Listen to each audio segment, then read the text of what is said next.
গরুটা ভাই কয় টাকাতে কিনছিলেন ওইটা? 1,88,000 কিনে খানা দেবে তাই আমার কাছে দিয়ে গেছে ভাই। আমার ভিটের বাড়ি ভাই আপনার বাড়ি কোন জায়গায়? টাইম গোলাই ভাই।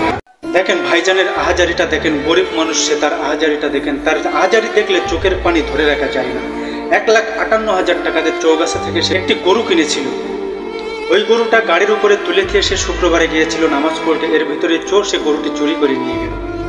একটি বাজারেরও কোনো নিরাপত্তা নেই। লাখ লাখ কোটি কোটি টাকায় একটি বাজারের ডাক হতে পারে, কিন্তু একটি বাজারের সিসি ক্যামেরা দ্বারা কোনো নিয়ন্ত্রিত নাই। বাজার কমিটি যারা আছে, আমি সেই ভাইদেরকে অনুরোধ করব, আপনারা কোটি কোটি টাকাতে বাজার আপনারা ডাক নিতে পারেন। এই বাজারের কামাই খাতে পারেন আপনারা হাজার হাজার লক্ষ লক্ষ টাকা। তবে আপনারা এই বাজারটি একটি সিসি ক্যামেরা দ্বারা একটি নিয়ন্ত্রণ করেন।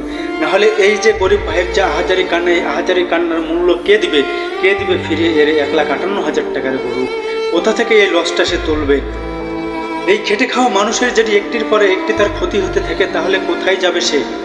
কোথায় যেয়ে সে ঠাঁই পাবে? একটি গরুর বাজারে, এত বড় একটি গরুর বাজার, সেখানে যদি একটা সিসি ক্যামেরার নিয়ন্ত্রণ না থাকে, যদি একটি ভাইয়ের কোনো নিরাপত্তা না থাকে, তাহলে এই গরুর বাজারে এসে তারা কি করবে? আজ এ ভাই কাঁদছে, কাল আর এক ভাই কাঁদবে। এভাবে আমরা কত ভাইয়ের কান্না সহ্য করব? তাই অনুরোধ করব, গরুর বাজার আপনারা কোটি কোটি টাকা দিয়ে, লাখ লাখ টাকা দিয়ে আপনারা ডেকে নিতে পারেন, তবে আপনারা বাজারটা নিয়ন্ত্রণ করুন, যেন আর কোনো ভাইয়ের এইভাবে আহাজারি কান্না আমাদের আর শুনতে না হয়, যেন কোনো ভাইয়ের আর চোখের পানিটা আর না পড়ে।